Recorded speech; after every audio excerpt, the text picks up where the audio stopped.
नमस्कार मित्रों, मैं विजय ग्रोवर। आज लगभग 1 महीने के अंतराल के बाद आपसे फिर रूबरू हो रहा हूँ। घर और परिवार की कुछ गहन समस्याएं थी जिसके कारणवश मैं आपके सामने नहीं आ सका।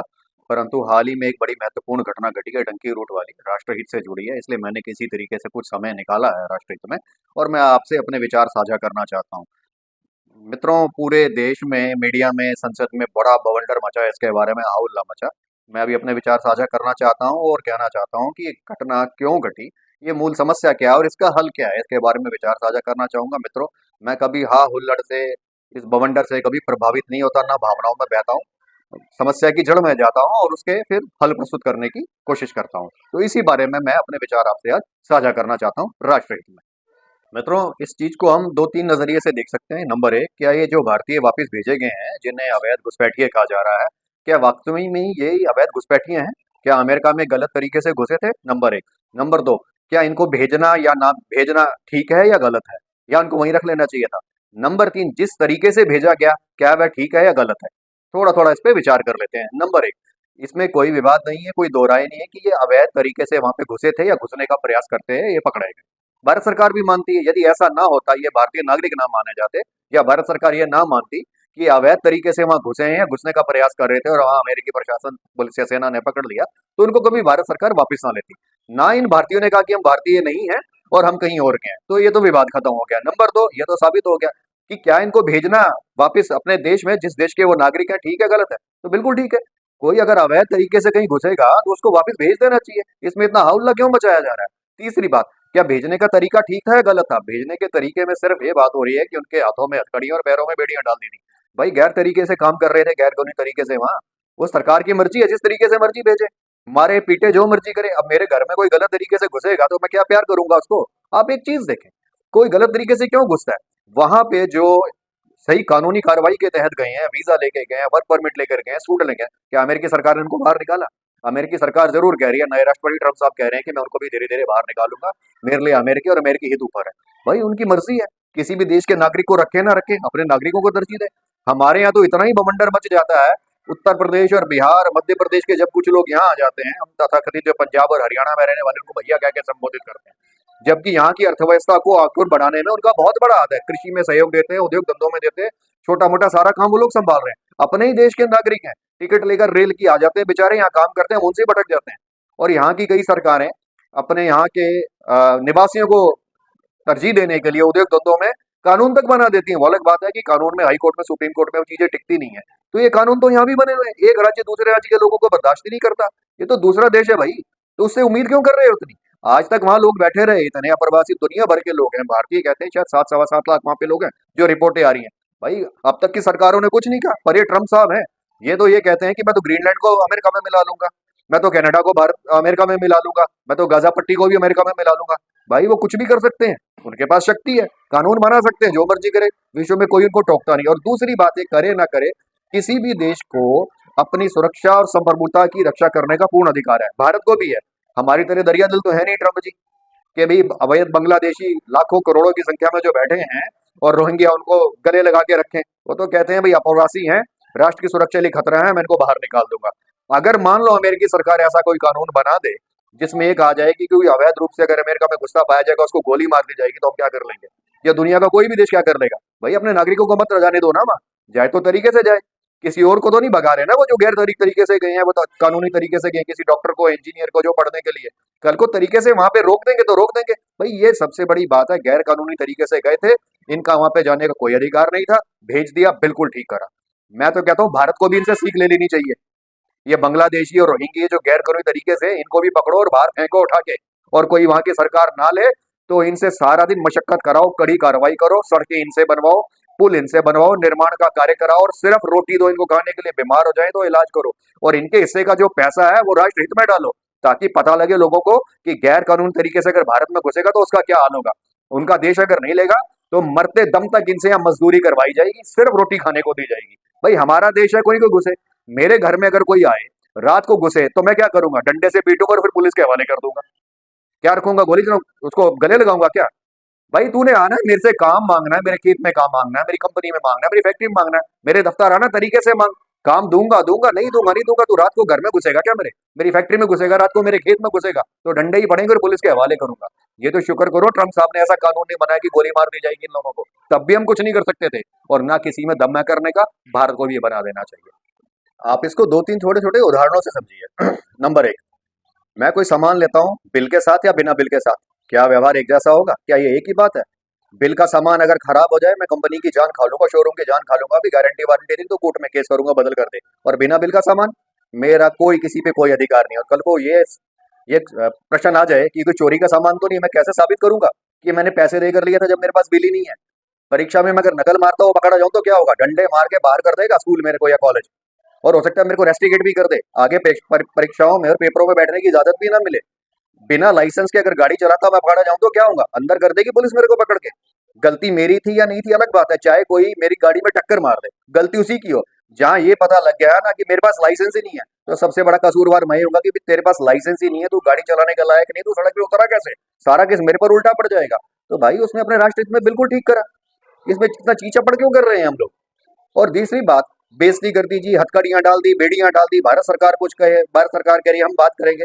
यार एक बात बताओ मेरे को, मेरा बच्चा कहीं गया है, स्कूल में कॉलेज में किसी के घर में गया है, तरीके से गया, वहां उसके साथ कोई बदतमीजी करे, मैं पड़ोसी की जान खा जाऊंगा कि मेरे बच्चे पर हाथ कैसे उठाया, पुलिस में रिपोर्ट कर दूंगा। और मेरा बच्चा किसी के घर घुस जाए जाकर, तो वो क्या करेगा? दो थप्पड़ मारेगा, डंडे मारता हुआ बालों से घसीट के मेरे को ला कर देगा, अपने बच्चे को संभाल ले, अगली बार आएगा तो दो थप्पड़ मार के पुलिस के हवाले कर दूंगा। अमेरिका ने यही किया, क्यों चपड़ क्यों कर रही है? अमेरिका ने अपमान नहीं किया, अपमान इन लोगों ने करा जो वहां पे गैर कानूनी तरीके से घुसे। उन्होंने बेइज्जती करी अपने बाप की, यानी भारत सरकार की। मैं तो ये कह रहा हूँ कि हमें ये चीज अमेरिका से सीख लेनी चाहिए, और ये अवैध तरीके से जो बांग्लादेशी और रोहिंग्या घुसे हैं ना, उन्हें भी ऐसे मार मार के, डंडे मार मार के भगा देना चाहिए उनके देश। और उनका देश ना ले, जैसे मैंने पहले कहा, आजीवन इनसे मजदूरी कराओ, बंधुआ मजदूरों की तरह काम कराओ, ये पता लग जाए ये धर्मशाला नहीं है, हमारा देश हमारे लिए है। तरीके से आओ, कानूनी तरीके से आओ, काम करो, पढ़ो, जो मर्जी करो। अगर बदतमीजी की तरह आओगे, घुसपैठियों की तरह आओगे, तो ये करो। बल्कि ये कानून बना देना चाहिए कि गैर तरीके से घुसे, तरीके से तो गोली मार दी जाए। मजाक बना के रखा हुआ है बिल्कुल। हर देश को अपना शासन प्रशासन, अपना देश अपने तरीके से चलाने की इजाजत है और होनी भी चाहिए। अमेरिका को भी है, भारत को भी है, पर आज तक की सरकारों ने ध्यान दिया नहीं दिया, उनकी मर्जी। ट्रम्प साहब को ये लगा कि ये गलत है, उन्होंने कर दिया, तो भारत सरकार को भी ये कर देना चाहिए। और इस सरकार से हम उम्मीद भी करते हैं कि राष्ट्र हित में ये काम करेगी। ना केवल इन बांग्लादेशी रोहिंग्या को बाहर निकालो, बल्कि जिन्होंने इनके फर्जी identity card, voter card, driving licence, Aadhaar card बनाए हैं, उनको भी पकड़ के अंदर करो, और उनके ऊपर आतंकवाद समर्थक होने का मुकदमा चलाओ और अंदर करो उनको पकड़ के। और दूसरी बात, जहां तक इन डंकी रूट वालों का बात है, सबसे बड़ी बात एक ध्यान दी आप लोगों ने मित्रों, ये जो लोग हैं ये ज्यादातर पंजाब, हरियाणा और गुजरात के हैं, जो अपेक्षाकृत बहुत समृद्ध राज्यों में से आते हैं। पंजाब का कुछ समय से अभी नशे के चक्कर में पड़ के थोड़ी स्थिति खराब होगी, थोड़ी क्या काफी, पर हरियाणा और गुजरात तो बहुत समृद्ध राज्य हैं, कृषि भी बहुत अच्छी है और उद्योग धंधे भी बहुत अच्छे हैं। और राज्यों से लोग, अप्रवासी जो हमारे मित्र बंधु हैं, और राज्यों से आकर यहाँ काम करते हैं, और यहाँ के लोग बाहर क्यों जा रहे हैं, किस लिए जा रहे हैं? और ट्रेवल एजेंट जो इनको सब्जबाग दिखा रहे हैं, बेवकूफ बना रहे हैं, असली कार्रवाई तो उनके खिलाफ होनी चाहिए, धोखाधड़ी की। इनकी ट्रैवल एजेंसियां करो बंद, इन पे डालाओ मुकदमे, और अंदर डालो इनको पकड़ के, जो राष्ट्र ये लोगों को बेवकूफ बना रहे हैं। और दूसरी बात, ये जो लोग बाहर गए हैं मित्रों, आपने ध्यान दिया, कोई भी आदमी ऐसा नहीं है जिसने यहाँ पर बैंक लूटा हो, एटीएम लूटा हो, लोगों का मर्डर किया और पैसे जुटाए हो और तब जाके बाहर गए हो। किसी ने अपनी जमीन बेची है, किसी ने अपनी संपत्ति बेची है, और किसी ने रिश्तेदारों दोस्तों से या बैंक से कर्जा लिया है कि मैं बाहर जाऊंगा, काम करूंगा, वहां पे जाकर फिर ये कर्जा चुका दूंगा और कर दूंगा। मतलब लाखों करोड़ों रुपए लोग खर्च कर रहे हैं, सिर्फ जाने का तरीका गलत है, सिर्फ जाने का तरीका गलत है। यहाँ पे कोई अपराध करके नहीं गए, और ना ही कोई वहां पे राजनीतिक शरण मांग रहा है। कोई ये राजनीतिक बंदी नहीं है, कोई पॉलिटिकल प्रिजनर नहीं है, पॉलिटिकल ओपोनेंट नहीं है सरकार के। सिर्फ मन में क्या बात आ गई है कि जी वहां पे जाके बहुत अच्छा परिप्रेक्ष्य है, वहां पे बहुत अच्छे समृद्धि है, और मैं जाके बहुत सारे पैसे कमाऊंगा, अपना कर्जा उठा लूंगा, और अंत में मैं बस जाऊंगा जाके।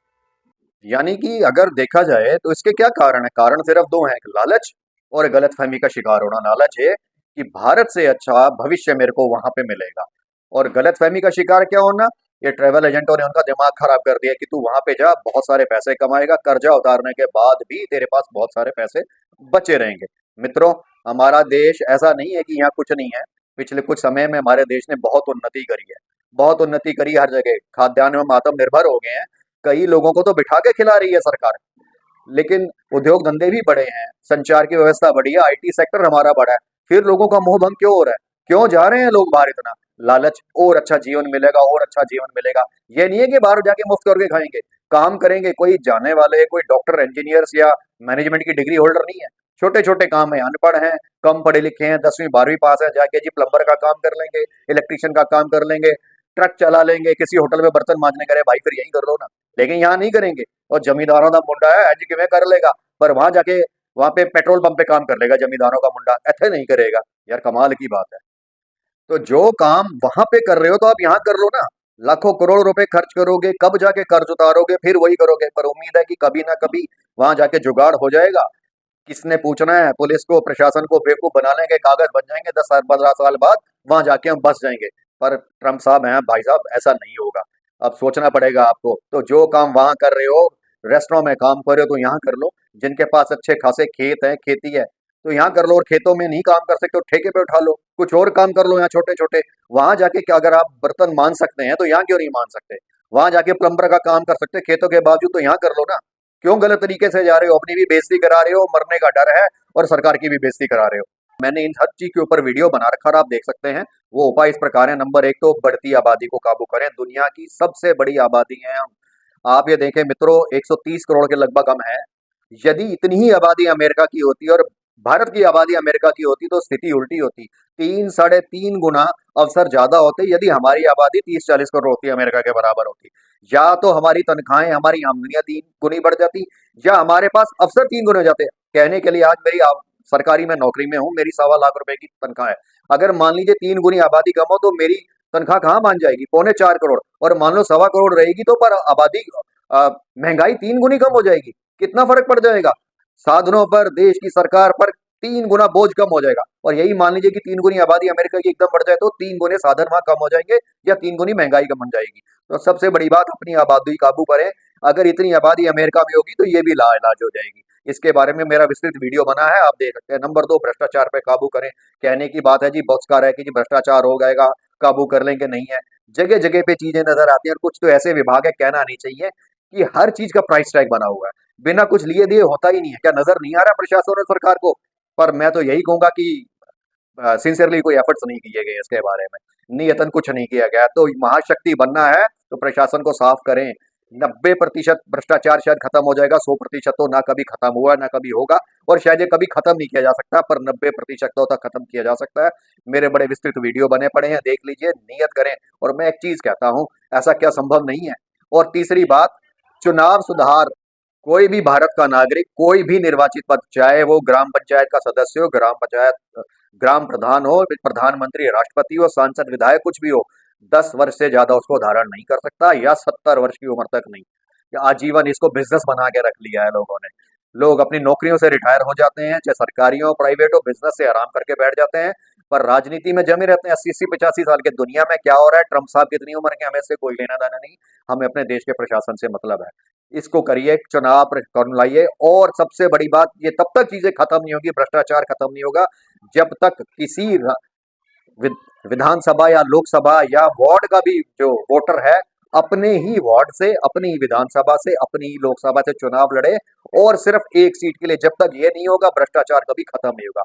और एक बात और कहूं, क्या कोई भी दल ऐसा नहीं है जो सिर्फ 130 35 करोड़ की आबादी में 5,000 साफ सुथरी छवि के लोग, जिसके ऊपर उंगली भी ना उठाई जा सके, दाग भी ना हो सके, आगे कर सके, जो देश के सांसद बन सके, 750 और 5 पौने 5 हजार, 4.5 पौने 5 हजार विधायक बन सके? ऐसा भी नहीं है। यदि हम 5,000 लोग भी कोई दल आगे नहीं कर सकता, तो मैं तो कहूंगा फिर लानत है हमारे देश पर, सब पर, हमारे नागरिकों पर भी, और सबके ऊपर भी। इस देश का फिर कुछ भी नहीं हो सकता। तो ये तो हो गई ये बात। लालच और गलतफहमी का शिकार होना, इसको बहुत अच्छी तरीके से काबू किया जा सकता है। पर मित्रों, ये एक शॉर्ट टर्म मेजर होगा, अल्पकालिक उपाय होगा। इन चीजों को अगर रोकना है तो बड़े हमें दीर्घकालिक उपायों पर काम करना पड़ेगा। मैं 6 7 बातें बताता हूँ। खाली यही नहीं है कि ये डंकी रूट रुकेगा। इन चीजों को रोकने के लिए हमें महाशक्ति बनना पड़ेगा, और महाशक्ति हमें बनना पड़ेगा अमेरिका या चीन जैसा। हमारा मुकाबला अमेरिका या चीन से अगर हम करेंगे, उसको मुकाबले में डालेंगे, तो ही हम कुछ बनेंगे। हमारा मुकाबला जर्मनी, जापान, इंग्लैंड, फ्रांस से नहीं हो सकता। बहुत छोटे छोटे देश हैं, चाहे इन्होंने आर्थिक रूप से उन्नति कर ली है, पर हमारा क्षेत्रफल कितना है, हमारी आबादी कितनी है। पर ना ही हमारा मुकाबला रूस कनाडा और ऑस्ट्रेलिया से हो सकता है। यहाँ आबादी कम है, क्षेत्रफल बहुत ज्यादा है, पर आबादी कितनी कम है। पर हमारी आबादी कितनी है, तो हमारा मुकाबला होगा अमेरिका से या फिर चीन से। तो लोग अमेरिका क्यों जा रहे हैं, इंग्लैंड फ्रांस क्यों नहीं जा रहे, वहां क्यों नहीं घुसने की कोशिश करते। वो कहते हैं अगर हमने गलत तरीके से जाना ही है तो वहां जाए ना, जहाँ 100 रुपए मिलेंगे, जहाँ 50 मिलेंगे तो हम क्यों जाएं, जहाँ 60 मिलेंगे हम क्यों जाएं। भारत में तो 10-20 मिलते हैं। क्योंकि कनाडा में, जापान में, जर्मनी में, इंग्लैंड में, फ्रांस में उतने अच्छे हालात इनको नजर नहीं आते, उतनी समृद्धि नजर नहीं आती। और दूसरी बात इंग्लैंड, फ्रांस और जर्मनी का हाल तो बहुत माड़ा हो गया है, बहुत गलत हो गया। जिहादियों ने वहां लगभग नर्क बना दिया। तो इनको अमेरिका में भी लगता है कि वहां पे कुछ उम्मीद है, पर अमेरिका में वो बात तो रही है, डंडा चलना शुरू हो गया है। तो अगर हमें इस चीजों को रोकना है और दुनिया में अपना नाम कमाना, विश्व गुरु बन जाएंगे, विकसित राष्ट्र बन जाएंगे, कुछ नहीं होने वाला। महाशक्ति बनना है तो महाशक्ति बनकर भी दिखाना होगा अमेरिका और चीन के मुकाबले की, क्योंकि हमारा क्षेत्रफल भी बड़ा है, हमारी अर्थव्यवस्था भी विशाल है, और हमारे पास साधन भी बहुत हैं। पर कहाँ तो ऐसा है कि हम अंतरिक्ष की सुपर पावर बनने जा रहे हैं, और कहाँ रोटी के लिए भी लोग तरस रहे हैं और धक्के खा रहे हैं बाहर। तो इसको सुधारने के लिए, इस चीज से उबर पाने के लिए 6 या 7 छोटे छोटे उपाय हैं, मैं आपसे भी बात करता हूँ। और जाति व्यवस्था खत्म करो इस देश से। जब तक ये चीज खत्म नहीं होगी, महाशक्ति तो दूर, हम आंतरिक रूप से भी सुदृढ़ नहीं बन पाएंगे। महाशक्ति तो मतलब ही नहीं बन जाए। जो घर टूटा हुआ हो ना, वो बाहर ठीक नहीं रह सकता। आपस में बटे हैं जाति व्यवस्था के नाम पे, ना इसका कोई आधार है वैज्ञानिक, ना धार्मिक। मेरा एक वीडियो बना पड़ा है, सरकारी आंकड़े इसके ऊपर है, सरकारी रिकॉर्ड के ऊपर बना रखे हैं, आप चाहे तो देख सकते हैं। जाति व्यवस्थाओं में बटा हुआ समाज, जाति व्यवस्थाओं में बटा हुआ देश कभी भी महाशक्ति नहीं बन सकता। लोग भटके रहेंगे, झगड़ते रहेंगे, करते रहेंगे, और निजात पाने के लिए बाहर भागते रहेंगे कि यार यहाँ तो आदमी की कोई कीमत नहीं है, बाहर जाओ, वहां कम से कम इज्जत की रोटी तो मिलेगी। मेरिट को पूछेगा। जाति व्यवस्था नहीं रहेगी तो हर किस्म का आरक्षण खत्म हो जाएगा, रहेगी तो सिर्फ मेरिट, गुणवत्ता। इसके आधार पर आदमी की कदर होगी, चाहे सरकारी हो चाहे प्राइवेट क्षेत्र हो, उसको नौकरी मिलेगी और उसको इज्जत मिलेगा। और आपसी लोगों के वेद विभाज भी खत्म हो जाएंगे। आपस में जो दुश्मनियां हैं, वैमनस्य है, वो भी खत्म हो जाएगा। तो जाति व्यवस्था खत्म करें। और सबसे बड़ी बात, सांप्रदायिकता खत्म करें। कहने की बात नहीं है, आए दिन रोज टीवी चैनलों पर, अखबारों में, गली पे, मोहल्लों पे, सोशल मीडिया पे बकवास चलती रहती है। तू ये है, तू वो है, तुम्हारे धर्म ने पुराने टाइम में इतना जुल्म ढा दिया, मेरे धर्म ने ये कर दिया, हम उठ जाएंगे। भाई जो बकवास कर रहा है, धर्म मत के आधार पर वैमनस्य डालना चाह रहा है, कानून देश में बहुत अच्छे बने हैं, मुकदमा डालो और अंदर करो और सजा दो, दिल से करो। ये सारे जो ठेकेदार बने फिरते हैं ना, बकवास करते रहते हैं, जिनको ना धर्म का पता ना किसी चीज का, अंदर हो जाएंगे। और पखंडी बाबाओं को अंदर करो। और सबसे बड़ी बात, कुछ समय के लिए आईपीएल नाम का ये तमाशा खत्म कर दो। करोड़ों अरबों रुपए खिलाड़ी ले जाते हैं, मेरे को इन पे कोई निजी दुश्मनी नहीं है, पर देश का पैसा जहां कहाँ रहा है इन चीजों में। 5-10 साल इन चीजों को बंद करो, देश के आधारभूत ढांचे में रहो, और उसके बाद जो मर्जी करते रहना। अमेरिका में भी बहुत खेल है, वहां पे फुटबॉलर और टेनिस के खिलाड़ी बहुत कमाते हैं, और उनकी स्थिति देखिए और अपनी देखिए। ये तमाशा बंद कर दीजिए कुछ समय के लिए। और ये जो पखंडी बाबा बैठे हैं ना, धर्म से जोड़ते हैं, और कोई भविष्य बता रहा है और कुछ कर रहा है और स्वर्ग जाने की टिकट दे रहा है, अरबों खरबों रुपए की संपत्ति देश के नागरिकों की लूट उट के रखी है।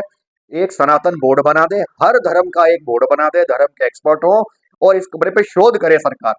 शोध करे सरकार, क्योंकि ये सामाजिक ढांचे को चरमरवा रही है ये चीजें। शोध करे, धर्म का जो वास्तविक स्वरूप है सामने लाए, जो बकवास करे, संपत्ति करे जब्त और डाले अंदर। जब तक ये नहीं होगा, देश का ढांचा आपस का सामाजिक और प्रशासनिक सुदृढ़ नहीं होगा, ये नहीं होगा, तो महाशक्ति हम बनने से रहे, समस्याएं आती रहेंगी, हमारे लोग बाहर जाते रहेंगे तरह तरह के बहाने लेके। हम इतने मजबूत हो जाएं कि दुनिया के लोग बाहर आए। आज हम मेक इन इंडिया कहते हैं, प्रधानमंत्री जी कोशिश करें, बहुत अच्छी बात है, तो लोग हमारे यहाँ आने के लिए ला लेते हो। तो आप ये देखें कि लोग अमेरिका जा रहे हैं, चीन क्यों नहीं जाते हैं। चीन में कम्युनिज्म में बोलने की आजादी नहीं, हमारे यहाँ तो प्रजातंत्र है ना, बहुत अच्छी व्यवस्था है, हर कोई बोल सकता है, पर बोलने की सीमा बदतमीजी ना करें।